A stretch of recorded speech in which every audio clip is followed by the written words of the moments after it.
Assalamualaikum warahmatullahi wabarakatuh. Perkenalkan, nama saya Jamaluddin dari Prodi Pendidikan Agama Islam semester 3 kelas C.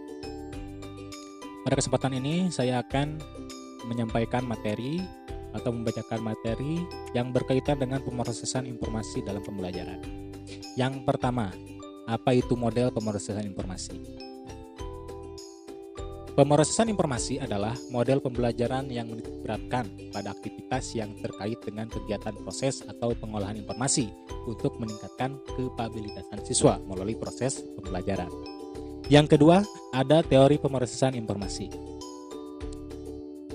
Nah, dalam teori pemrosesan informasi ini, salah satu desain pembelajaran yang dapat digunakan dalam proses belajar mengajar yaitu adalah proses informasi tentunya. Nah, teori pemrosesan informasi ini memandang aspek lingkungan, memegang peranan penting dalam belajar.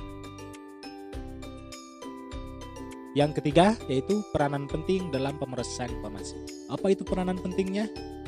Yaitu sebagai suatu upaya untuk memproses atau memperoleh dan menyimpan informasi melalui memori jangka pendek dan memori jangka panjang.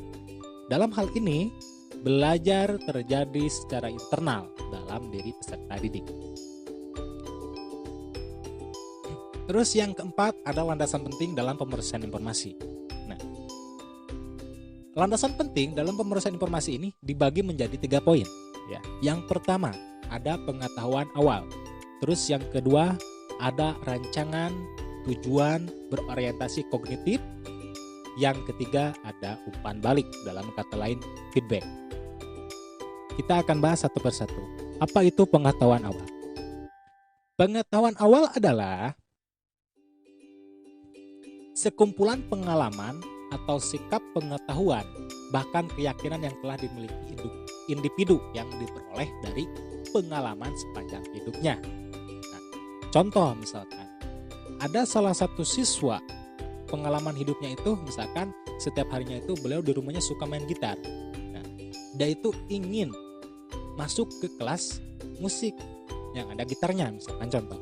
Nah, kan otomatis siswa tersebut sudah memiliki pengetahuan awal karena dia suka memainkan gitar, misalkan sudah mengetahui kunci A minor, B minor dan lain sebagainya. Nah, ketika masuk ke ruang kelas seni musik, nah otomatis pengetahuan awal mereka sudah ada atau sudah mempunyai pengetahuan awal yang dimiliki dari pengalaman sepanjang hidupnya, yaitu bermain gitar. Yang kedua, rancangan tujuan yang berorientasi kognitif.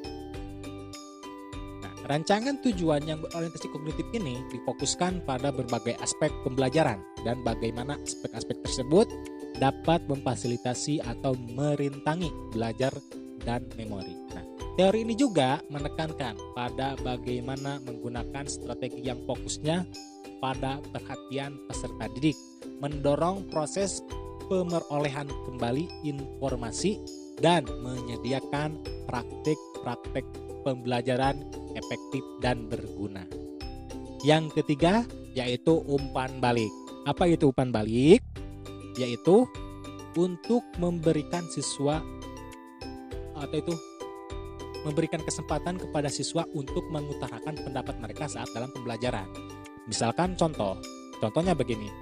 Ketika kita selesai belajar misalkan di kelas, kita ambil contoh lah, kita belajar misalkan mengajarkan pada mereka itu matematika misalkan 1 tambah 1 2, 2 tambah 2 4, 5 tambah 5 6 dan sebagainya. Kita sudah memberikan contoh pertambahan dan sebagainya supaya mereka mengerti.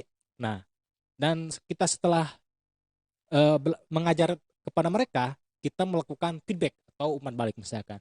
Misalkan anak-anak berapa jumlahnya 8 tambah 8. Nah, kan secara otomatis anak-anak itu dituntut untuk mengutarakan pendapat mereka, ya 8 tambah 8 itu berapa.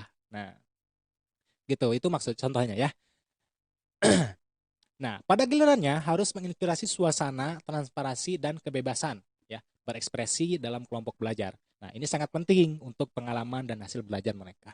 Mungkin itu saja yang saya bisa sampaikan. Kurang dalam bisnis saya mohon maaf apabila banyak kesalahan dalam penyampaian materi ini dan misalkan dalam pemberian contohnya kurang tepat dan lain sebagainya, saya mohon maaf.